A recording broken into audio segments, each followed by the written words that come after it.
Jadi kalau mereka merasa dengan salinan DTU dilegalkan, diabsahkan tanah ulayatnya, penguasaannya cukup DTU. Memang di awal-awal banyak masyarakat yang belum memiliki pemahaman yang utuh kaitannya dengan apa dan bagaimana proses pemetaan ini. Jadi masih trauma mereka, makanya ini mau apa lagi? Tanah kami juga diambil.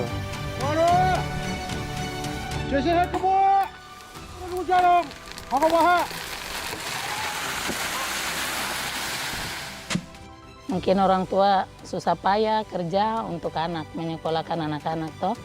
Jadi harapan untuk anak-anak ke depan berhasil.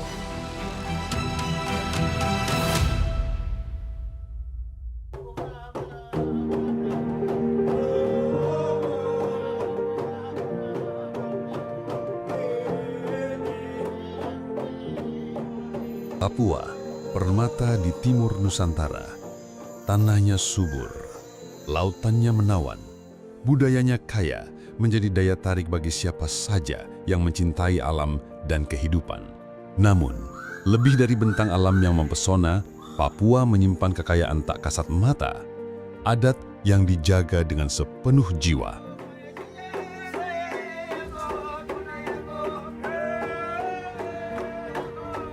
Bagi masyarakat adat Papua, tanah bukan sekedar pijakan.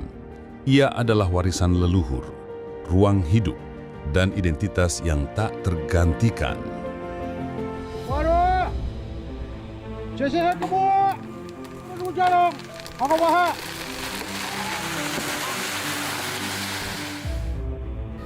Tanah ulayat itu disebut kalau istilah di kampung itu tanah pribadi suku itu 5 orang struktur adat ini 5 orang itu yaitu Terang, Digino, Tegai, Bemei, Serom. Itu 5 perangkat adat yang memang tidak bisa dirubah. Di Kampung Kesatuan Adat Sawoi, tanah bukan milik perorangan, melainkan milik bersama masyarakat. Marga Sawoi terbentuk dari marga-marga besar. Mereka menyepakati batas wilayah dengan cara tradisional, menggunakan tanda alam seperti pohon, sungai, atau tanah yang telah dinamai oleh leluhur. Batas-batas itu hidup dalam ingatan, tidak dilukis di atas peta. Seiring waktu, melalui ikatan perkawinan dan saling percaya, tumbuh pula hak pengelolaan yang lentur antar marga, tanpa menghilangkan nilai adat.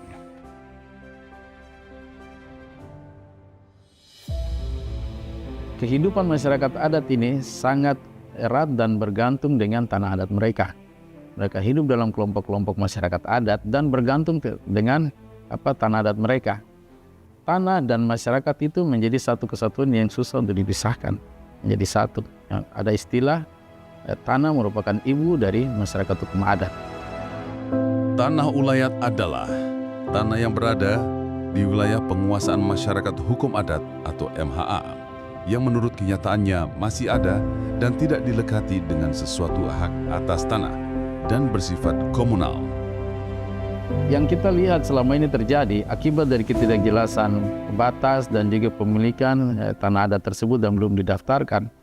Apabila ada sebuah kegiatan pembangunan ataupun ada kegiatan investasi masuk, disitulah mulai timbul persoalan-persoalan konflik antara masyarakat adat. Entah masyarakat adat dan masyarakat adat, masyarakat adat dan pemerintah, ataupun masyarakat adat yang dengan investor. Nah, ini tentunya menimbulkan gejolak dan krisis di wilayah Papua.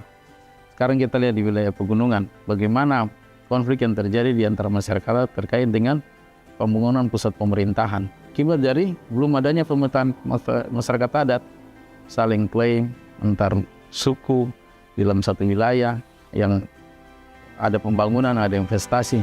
Nah, seperti itu. Salah satu upaya untuk melindungi tanah ulayat adalah melalui mekanisme pendaftaran tanah ulayat yang diberikan negara melalui Kementerian ATR BPN. Jadi awal mula kami masuk di Sawoi itu memang prosesnya sudah cukup panjang ya dari pemerintah daerah. Pertama kali masuk itu memang melakukan sosialisasi bersama dengan pemerintah daerah, kemudian ada juga teman-teman mitra CSO yang lain. dan juga para pemangku adat. Proses sosialisasi itu dilakukan di beberapa kali sebagai bentuk tahapan dari proses pemetaan itu sendiri. Jadi mensosialisasi dulu, kemudian masuk Lokakarya 1, mengumpulkan sejumlah fasilitator kampung untuk menyampaikan maksud dan tujuan daripada proses pemetaan itu sendiri. Nah, pada awalnya itu kami selaku pemuda itu kami diberitahukan oleh para Ondo Afi, datang memberitahukan kepada kami di sekretariat KNPI bahwa kami akan melakukan pemetaan wilayah adat. Nah, pada saat itu kami juga karena belum sempat mengetahui informasi, di mana pada saat itu dari GTMA juga pernah menyurati bahwa akan melakukan pemetaan. Di mana pada saat itu pada awalnya itu memang terjadi gejolak karena sebagian masyarakat itu belum memahami tentang pemetaan. Nah, mereka berpandangan bahwa bagaimana nanti kalau ketika pemerintah mengintervensi hak wilayah tanah adat kami, bagaimana nasib generasi kami ke depan. Bapak-bapak yang ada di kampung, artinya mereka rasa karena mereka belum tahu tujuannya seperti apa.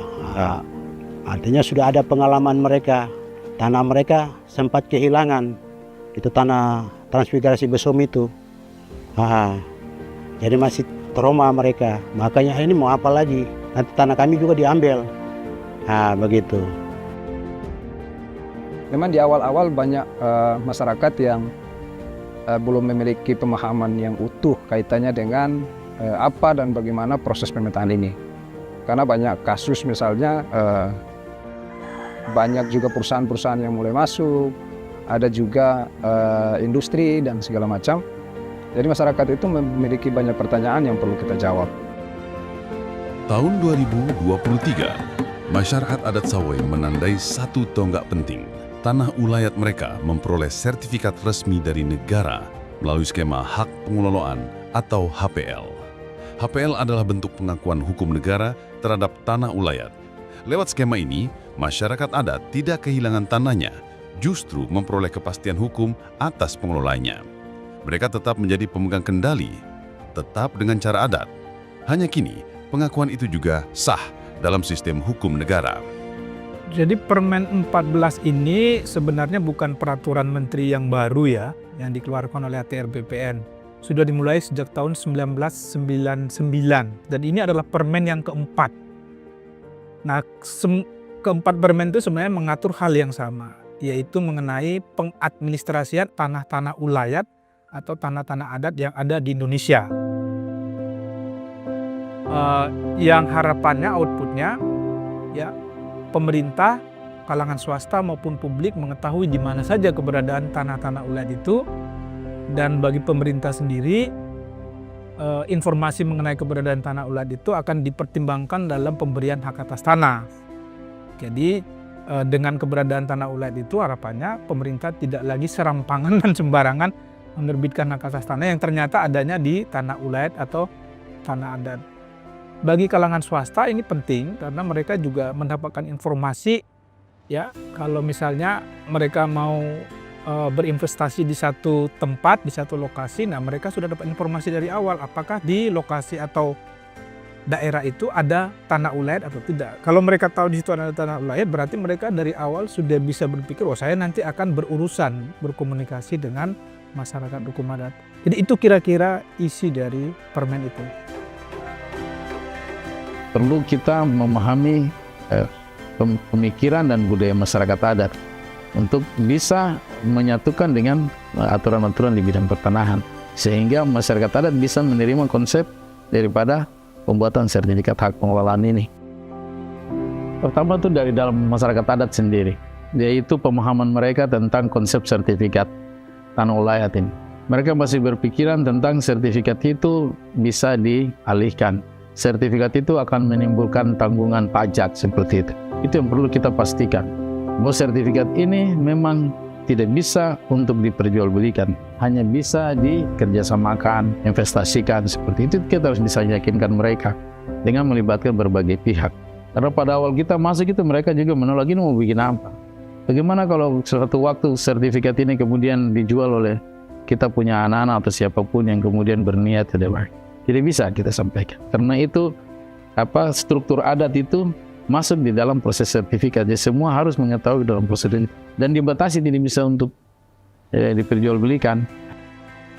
Pada saat kita gunakan alat namanya GPS itu untuk garis-garis itu masyarakat ini semua.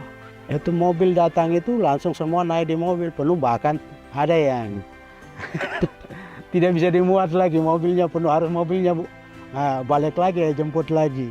Nah, seperti itu. Itu dukungannya itu luar biasa. HPL atau hak pengelolaan membuka peluang, kerjasama ekonomi, perlindungan hukum, hingga penguatan kedudukan masyarakat adat dalam pembangunan. Namun, jalan ini juga memunculkan pertanyaan, apakah masyarakat adat siap menyusun rencana penggunaan lahan sesuai syarat HPL? Akankah adat dan birokrasi bisa berjalan berdampingan? Jadi memang ini ada perdebatan yang cukup panjang sebenarnya, yang merupakan bagian dari proses penyusunan Permen 14. Dari seluruh rangkaian pendaftaran tanah ulayat ya, dari mulai awal sampai akhir diperkenalkan dua opsi, yaitu opsi cukup sampai di daftar tanah ulayat, lengkapnya daftar tanah ulayat umum, ya berhenti sampai di situ. Yang dengan daftar tanah ulayat itu sudah ada informasi mengenai bidang tanah ulayatnya, termasuk informasi siapa masyarakat hukum adat pemiliknya.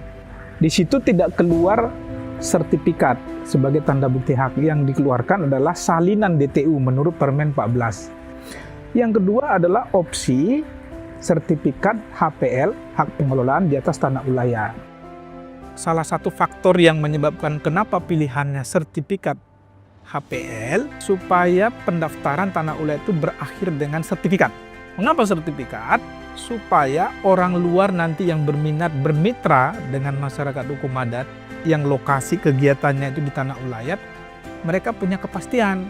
Kenapa HPL yang dipilih? Karena HPL itu hak pengelolaan dianggap satu jenis hak yang itu bisa mencakup kewenangan adat. Karena HPL itu sebenarnya hak menguasai negara, yang pemilik HPL-nya itu seperti memiliki kewenangan seperti negara. Negara memberikan ruang dan juga memberikan proteksi dan juga turut serta dalam program-program perlindungan dan proteksi kehidupan masyarakat adat seperti apa yang tertulis di dalam Undang-Undang Otonomi Khusus, perlindungan, pemberdayaan, proteksi terhadap masyarakat adat. Dengan pemetaan dan pensertifikatan tanah ulayat ini bisa jelas batas-batas masyarakat adat, bisa jelas ruang-ruang mereka, bisa jelas itu di mana tempat-tempat yang mereka bisa usaha untuk hidup, sehingga memperkecil atau mengurangi dampak konflik ataupun dampak-dampak sosial yang timbul di kemudian hari akibat dari ketidakjelasan batas-batas tanah adat. Jadi kalau mereka merasa dengan salinan DTU mereka merasa dilegalkan, diabsahkan tanah ulayatnya, penguasaannya, cukup DTU. Tapi kalau mereka merasa salinan DTU kan bukan tanda bukti hak yang kuat, bukan bukti kepemilikan yang kuat. Terus nanti kalau saya mau bekerja sama dengan pihak ketiga, terus pihak ketiganya menanyakan tanda bukti haknya, kalau saya tunjukkan salinan DTU dengan satu sertifikat, ini bagi masyarakat yang dari awal sudah memikirkan bahwa itu nanti dikerjasamakan ya dengan pihak ketiga. Nah itu mungkin bisa jadi pertimbangan dia kemungkinan akan memilih sertifikat HPL. Argumentasi lainnya karena untuk HPL itu tidak dikenal jangka waktu. Ya tidak seperti hak guna usaha, hak guna bangunan yang berjangka waktu. Jadi sisi positif yang dilihat oleh ATR BPN kalau nanti masyarakat hukum adat mendapatkan HPL dengan sertifikatnya, maka masyarakat hukum adat tidak perlu khawatir. Nanti ini setelah 20-30 tahun dilanjutkan atau tidak oleh pemerintah ini. Nah, itu argumentasi lain. Ya memang harapan masyarakat itu kan sangat tinggi, ya, ekspektasi mereka bahwa setelah ada sertifikat tentunya akan ada investasi, akan ada perubahan. Nah ini kan tentunya menjadi tanggung jawab dari banyak pihak. Kami di Kementerian Agraria kan bisa mendorong lewat program-program lintas sektor. Nah, situasi seperti ini yang kami harapkan itu perlu kolaborasi antara kementerian dan departemen. Kalau sebuah wilayah yang sudah diberikan penetapan wilayah dan didaftarkan sebagai tanah ulayat, sebaiknya itu didorong untuk bisa berkembang. Sehingga masyarakat mendapat manfaat, bukan saja mereka punya tanah dilindungi, tetapi tanah mereka bisa bermanfaat dan menjadi jaminan untuk kehidupan mereka. Tapi bagaimana pengakuan itu bisa berguna untuk pengembangan ekonomi kehidupan masyarakat adat, itu yang lebih penting setelah pasca kita melindungi mereka. Sertifikasi tanah ulayat itu adalah merupakan kegiatan prioritas untuk masyarakat adat di Papua, dan itu harus menjadi prioritas kegiatan untuk pendaftaran tanah di Papua.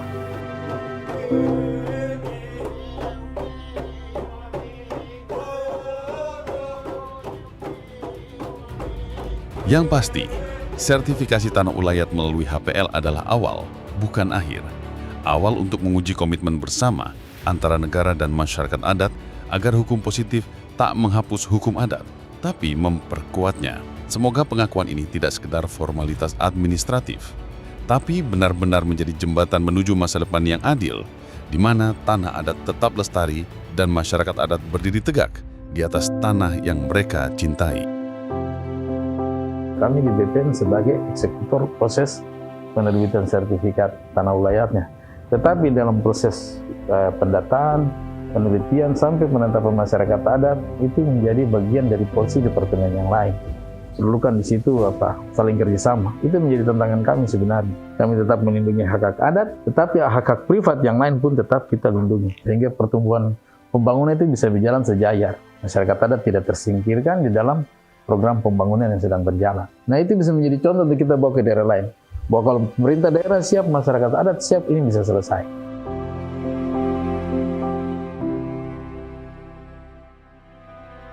Ya, harapan saya ke depan pemerintah bisa bantu kami untuk mengembangkan penanaman sagu, bibit sagu.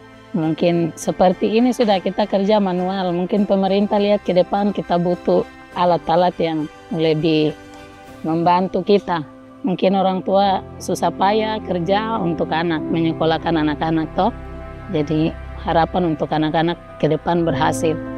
Walaupun dengan hasil ekonomi yang sederhana cukup.